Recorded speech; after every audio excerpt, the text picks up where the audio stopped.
Oi, pessoal. Meu nome é Lucas. Eu passei 7 anos da minha vida acordando às 5 da manhã, seguindo rotinas rígidas, trabalhando até tarde da noite, e ainda assim não saía do lugar. Todo mundo me via como alguém disciplinado, mas por dentro eu estava exausto e confuso. Eu achava que era fraco, que não me esforçava o suficiente. Mas a verdade era muito pior e muito melhor do que isso. Eu estava preso em um sistema autosselante, e só descobri isso quando já estava quase quebrado. Vou contar como cheguei nesse ponto e como finalmente escapei. Primeiro, preciso te contar sobre meu pai. Ele era engenheiro e sempre dizia que trabalho duro era a única coisa que importava. Ele acordava cedo, voltava tarde, nunca tirava férias. E mesmo assim, a gente nunca teve muito dinheiro. Quando eu era criança, eu não entendia. Achava que ele simplesmente não trabalhava duro o suficiente. Quando cresci, prometi a mim mesmo que seria diferente. Eu ia me esforçar mais, ser mais disciplinado, mais focado. E foi exatamente isso que fiz. Quando entrei na faculdade de administração, eu montei uma rotina perfeita. Acordava às 5 da manhã, ia para a academia, estudava 3 horas antes das aulas, assistia todas as palestras, ficava na biblioteca, até às 10 da noite. Meus colegas saíam para festas, viajavam nos finais de semana, e eu ficava estudando. Eu tinha certeza de que isso ia me levar longe. Terminei a faculdade com notas excelentes, consegui um emprego em uma empresa de consultoria, continuei com a mesma rotina, chegava no escritório antes de todo mundo, saía depois de todo mundo, voluntariava para todos os projetos extras, fazia planilhas impecáveis, relatórios detalhados, apresentações perfeitas. Meu chefe sempre elogiava minha dedicação. Mas 3 anos se passaram e eu continuava na mesma posição. Colegas que trabalhavam menos horas, que pareciam mais relaxados, estavam sendo promovidos. Eu não entendia. A lógica era simples na minha cabeça. Mais esforço igual a mais resultado. Então eu decidi me esforçar ainda mais. Comecei a acordar às 4h30. Cortei completamente minha vida social. Fins de semana eram para estudar certificações profissionais. Fiz 3 cursos online ao mesmo tempo.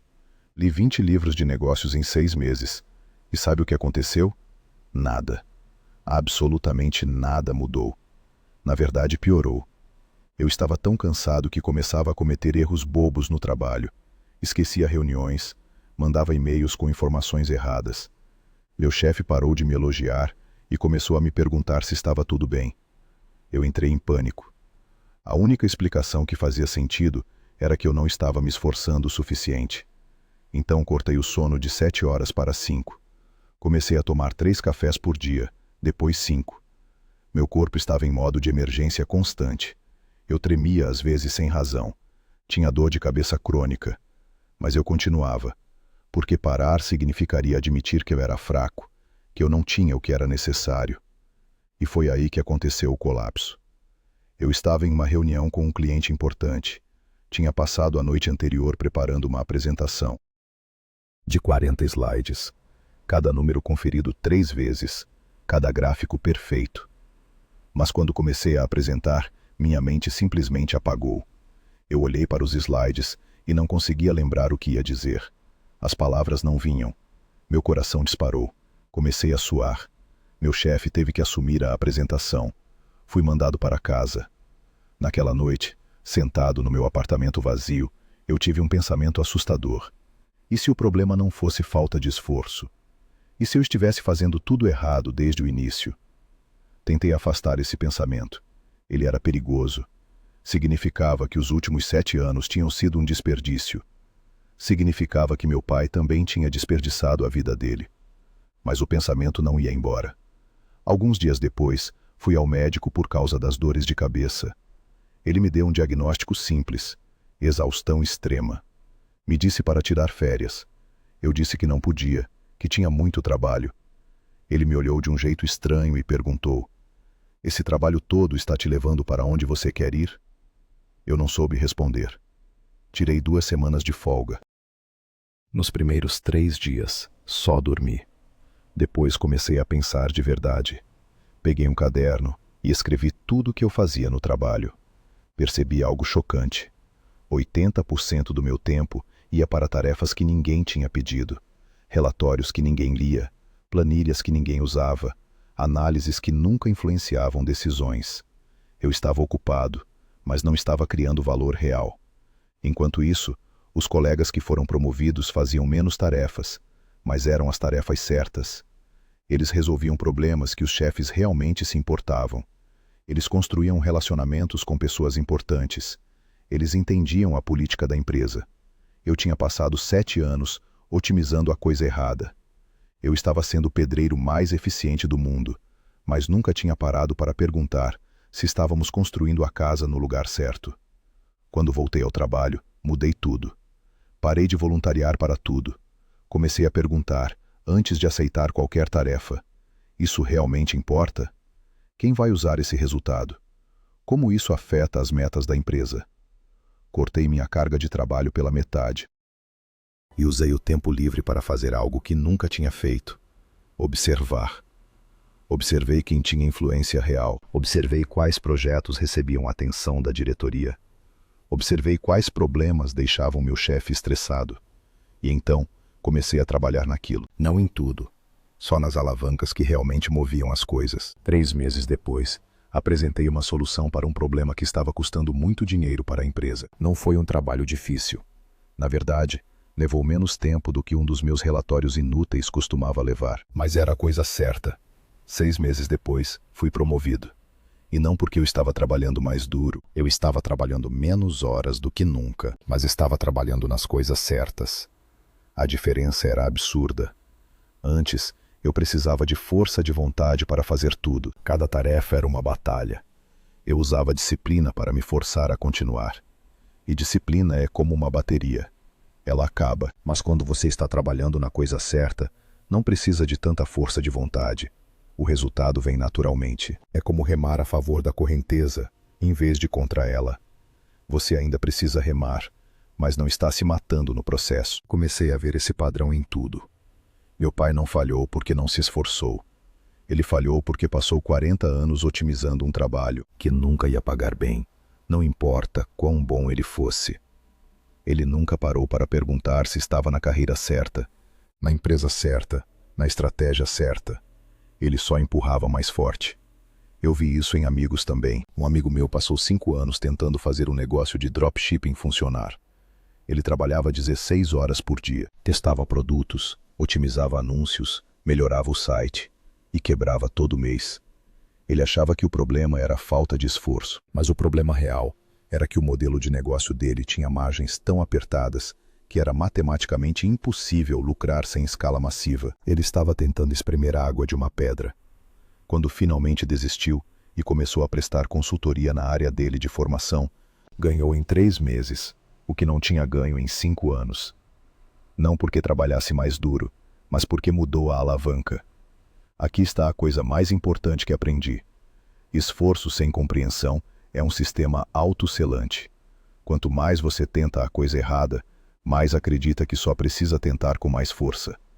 Você fica preso em um ciclo lógico. Você pensa: se eu estou falhando, é porque não estou me esforçando o suficiente. Então você se esforça mais. E falha de novo. E a única conclusão lógica é que você precisa de ainda mais esforço. Você nunca para perguntar se está empurrando a porta certa. E o pior é que esse tipo de falha parece idêntico a uma falha de caráter.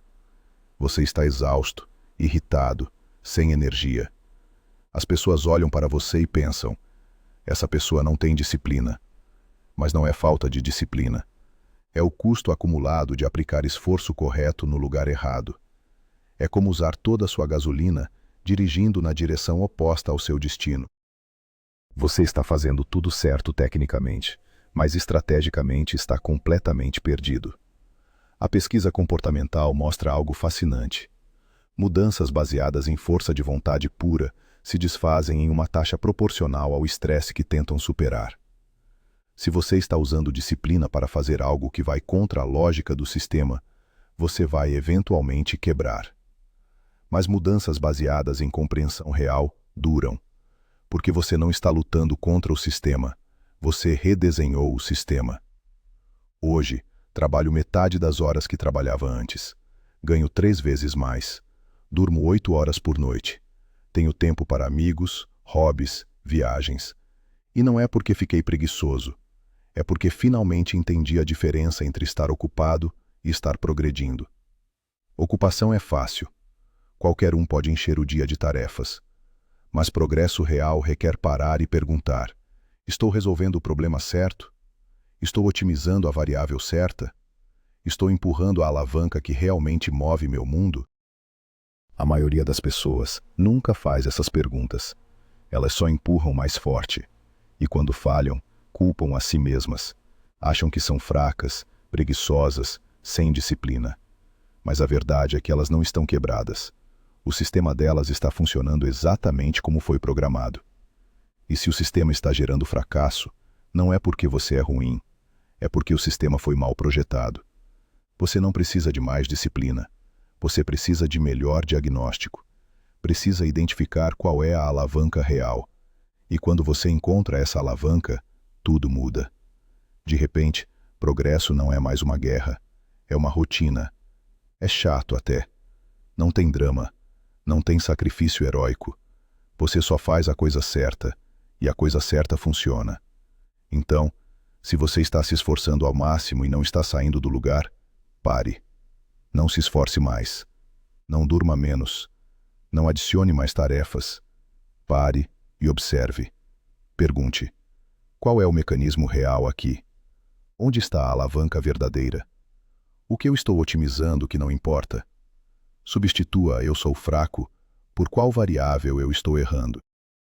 Transforme um drama moral em um problema de engenharia, porque você não é o problema. O alvo é o problema.